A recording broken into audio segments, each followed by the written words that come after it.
Un cordial y atento saludo al doctor Guillermo Hualpa. Les habla el grupo 3 y mi grupo está conformado por Luis Borja, Estefanía Chavarrea y mi persona, Django Vanessa. Voy a empezarles hablando del cráneo. El cráneo va a ser una caja ósea que va a proteger de golpes y va a estar conteniendo al encéfalo principalmente. La región de la cabeza va a estar conformados por huesos del cráneo y de la cara. En total van a ser 22 huesos.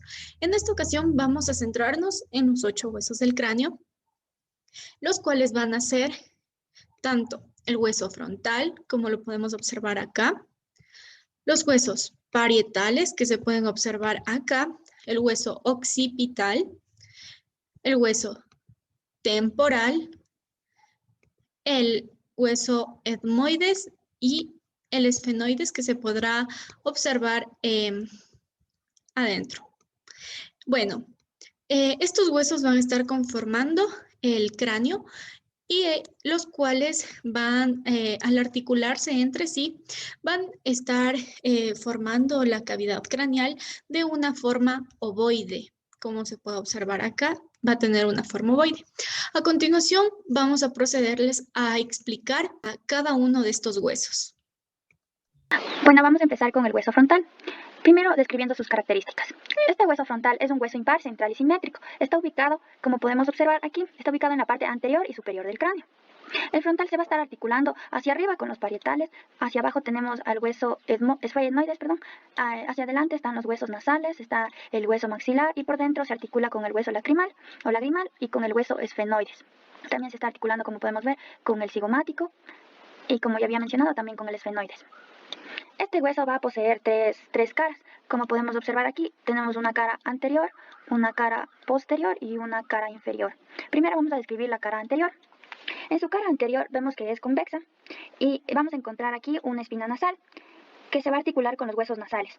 Tenemos también un borde nasal que igual se va a estar articulando con los huesos propios de la nariz y con la apófisis frontal del hueso maxilar. Y por encima de este tenemos a la sutura frontal media, también conocida como glabela, la que podemos observar aquí, de la cual va a nacer una sutura llamada sutura metópica, para arriba. También encontramos la tuberosidad del frontal, que esta nos indica que va a ser mucho más prominente en la mujer que en el hombre. También encontramos el arco supraorbitario, que va a estar encima de la órbita y consta de una apófisis orbitaria interna, que es la que podemos observar aquí, y una apófisis orbitaria externa, que es la que observamos aquí, también llamada cigomática, que, como su nombre lo dice, va a estar articulada con el hueso cigomático. También encontramos una escotadura supraorbitaria, que es la que se encuentra aquí de azul. Esta se encuentra presente como un agujero en donde van a pasar una vena y una arteria supraorbitaria y también el nervio frontal externo. También por aquí podemos encontrar a una escotadura frontal en donde van a pasar vasos y nervios supratropilares. En esta vista vamos a poder observar la cara posterior del hueso frontal, en donde en sus 3/4 superiores va a ser cóncava y en su parte inferior va a ser convexa. Aquí vamos a poder observar las fosas frontales, que presentan impresiones digitales dejadas por el lóbulo frontal del cerebro. También encontramos en la parte medial, vamos a encontrar a la cresta frontal, que esta va a presentar inserción a la hoz del cerebro, y por encima de esta vamos a presentar a un canal o surco para el seno sagital superior. Por debajo de esta cresta vamos a presentar un agujero ciego en donde van a pasar prolongaciones de la dura madre y también va a pasar la vena frontoetmoidal. También encontramos aquí en su parte inferior la eminencia orbitaria, que contribuye a formar el techo de la órbita y tiene impresiones digitales dejadas por las circunvoluciones del lóbulo frontal del cerebro. También poseemos una cara inferior, que es la que está aquí, en donde vamos a ver las fosas orbitarias, que estas van a conformar el techo de la órbita y presenta dos depresiones, una fosa tropiar y una fosa lagrimal o lacrimal. La fosa tropiar va a presentar inserción a la polea fibrocartilaginosa de reflexión del tendón del músculo oblicuo mayor del ojo, mientras que la fosa lagrimal va a alojar a la glándula lagrimal. También encontramos una escotadura etmoidal donde va a alojar al hueso etmoides. Aquí, como podemos observar, encontramos una cresta cervical que se va a articular con la lámina perpendicular del etmoides. Y a cada lado de esta cresta vamos a encontrar dos pequeños canales que forman el techo de las fosas nasales, y por detrás de estos canales vamos a encontrar orificios que van a corresponder a los orificios de entrada hacia los senos frontales. Por detrás de estos orificios vamos a encontrar semicarrillas que, cuando se unen con el etmoides, van a formar el conducto etmoidal anterior. Este conducto va a dar paso a la arteria y vena etmoidal anterior y nervio etmoidal anterior. Y también tenemos conductos orbitarios internos posteriores, que estos van a dar en cambio paso a la vena arterial y nervio etmoidal posterior. Como segundo hueso vamos a describir al hueso parietal. Este, como podemos observar, es un hueso par de forma cuadrilátera que posee dos caras, una cara externa o extracraneal en donde va a presentar una línea temporal superior en donde se va a insertar la aponeurosis temporal y una línea temporal inferior en donde se va a insertar el músculo temporal. También, como podemos observar, tenemos una cara interna o también endocraneal en donde presenta una fosa parietal que es la parte más ancha del cráneo y también presenta un surco que va a dejar la arteria y vena meningia media. También vamos a presentar cuatro bordes. Un borde superior en donde vamos a encontrar la sutura sagital, que es la que se encuentra aquí. Es la que une los dos huesos parietales. A los lados de esta sutura vamos a encontrar unos pequeños agujeros que son llamados agujeros parietales en donde va a pasar las venas de Santorini. El borde inferior va a estar articulado, como podemos ver, con el hueso temporal, formando la sutura temporoparietal o escamosa. En la parte anterior se va a estar articulando con el hueso frontal, formando así la sutura coronal. Y en la parte posterior va a estar articulado con el hueso occipital, que va a formar la sutura parieto-occipital o la lamboidea, como podemos observar aquí. También podemos describir cuatro ángulos. El primero es el ángulo antero-superior, que es el que se encuentra aquí, en donde se va a encontrar la unión de la sutura sagital con la sutura coronal, formando así el punto craniométrico llamado bregma. En la parte de acá abajo tenemos el ángulo antero-inferior, que se va a estar articulando con el esfenoides, con el temporal, con el frontal y va a formar el punto craniométrico llamado tela. En la parte posterior tenemos el ángulo postero-superior, que es la unión de la sutura lamboidea con la sutura sagital. La lamboidea, que es esta, y la sagital, que podemos observar aquí, llamado el punto craniométrico lambda. Y la parte del ángulo postero inferior, que aquí se va a estar articulando, como se puede observar, con el hueso temporal, llamado así este punto asterio. Bueno, continuando con el hueso temporal, vamos a decir que este es un hueso que es par, está ubicado en las dos partes del cráneo. Aparte de eso, vamos a decir que es un hueso que está ubicado inferiormente a los huesos parietales, que serían estos. Está ubicado posteriormente al cigomático, superiormente al mandibular y anteriormente al hueso occipital, por lo que se va a articular con cada uno de los mencionados anteriormente. Aparte de esto, como una generalidad, vamos a decir que temporal viene del griego tiempo. Eh, ¿Por qué se le dice hueso del tiempo? Porque las primeras canas solían salir en esta parte del cráneo. Entonces, por eso decían que ya la persona ya tenía su tiempo de vida, es decir, ya está envejeciendo. Entonces, aparte de eso, vamos a decir que el temporal va a tener varias partes. Algunos libros dicen que son tres. Yo hoy voy a mencionar cinco partes. Esta, que es la parte más supero anterior, se denomina la porción escamosa. Es una porción plana e irregular.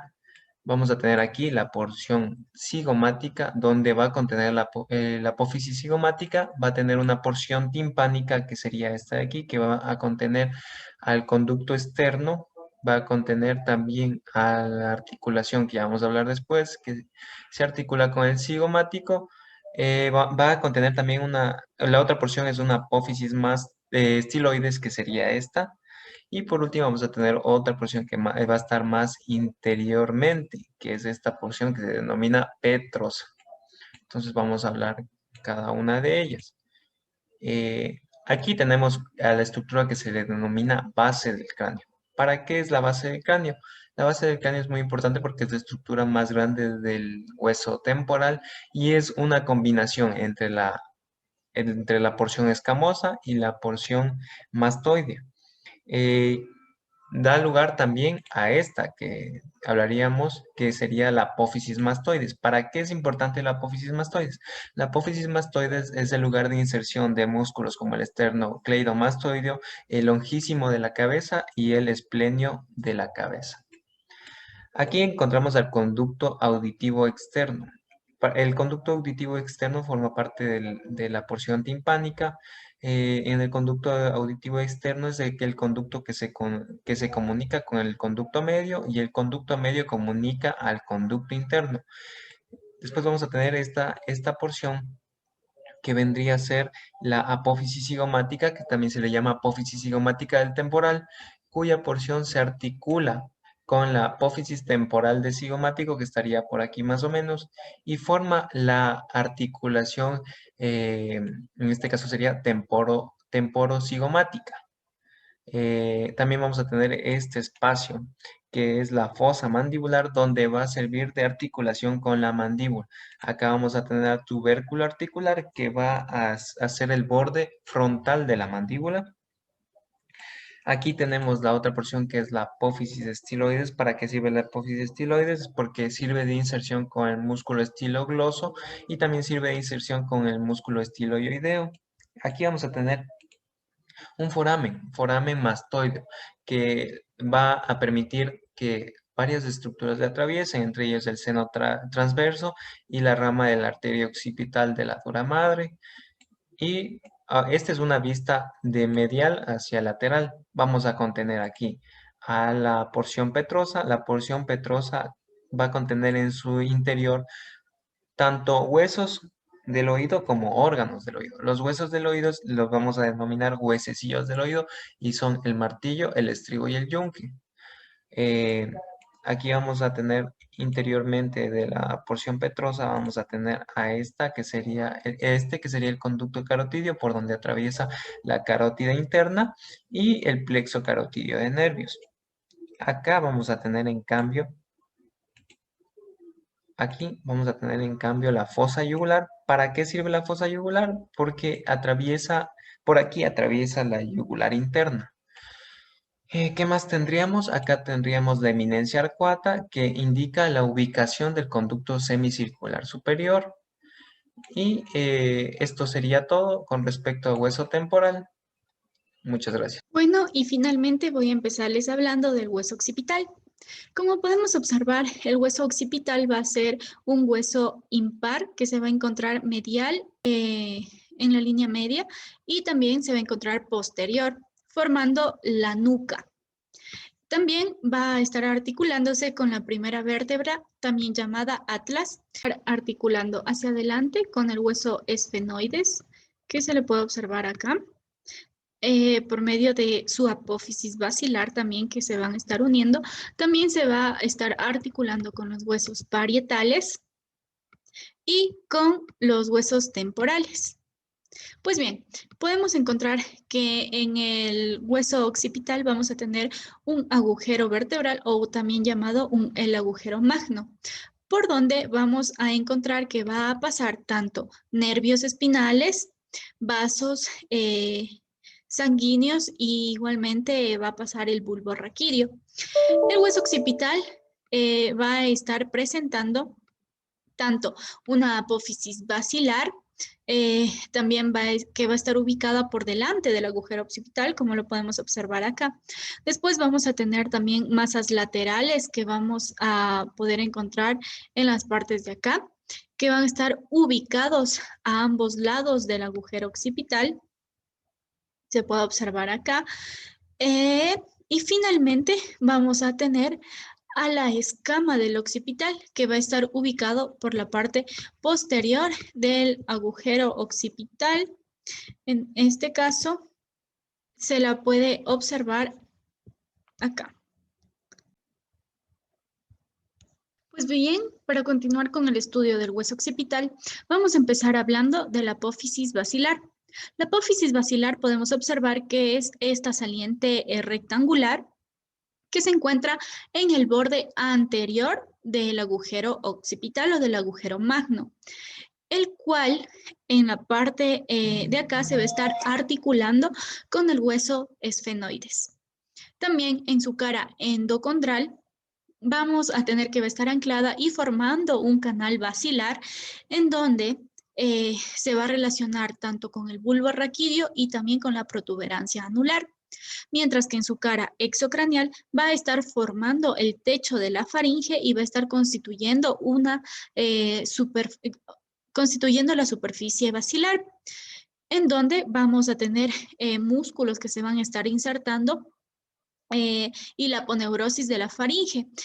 También vamos a tener que por delante de esta se va a encontrar la fosita navicular y los laterales se van a estar articulando con el peñasco del temporal. Podemos observar las dos masas laterales del hueso occipital, en donde la vamos a encontrar a cada lado del hueso occipital en su cara exocraneal. También va a estar presentando en esta parte la articulación con la vértebra atlas, que sería la vértebra cervical 1. Bueno, por delante del cóndilo, que lo podemos observar en la parte de acá, se va a encontrar la fosita condílea anterior, la cual está en el agujero condilio anterior, por delante que va a estar saliendo el nervio hipogloso mayor, y por detrás del cóndilo se va a estar ubicando la fosita condílea posterior. Pues bien, estos podemos observarlos aquí. Estas fositas condilias posteriores, en su cara endocondral, en cambio, vamos a observar un canal que va a representar la porción terminal del seno lateral. Y también podemos encontrar acá al canal basilar. Vamos a tener que en su borde externo, esta apófisis yugular, que la podemos encontrar acá, se va a estar articulando con el peñasco del temporal en la parte de acá y va a estar rasgado posterior o yugular por donde van a salir el cráneo, los nervios glosofaringio, el nervio vago y el nervio espinal. También vamos a encontrar tanto a la vena como a la arteria yugular. Pues bien, vamos a ver ahora la escama del hueso occipital. Vamos a tener que la escama del hueso occipital va a ser una lámina ancha colocada por detrás del agujero occipital.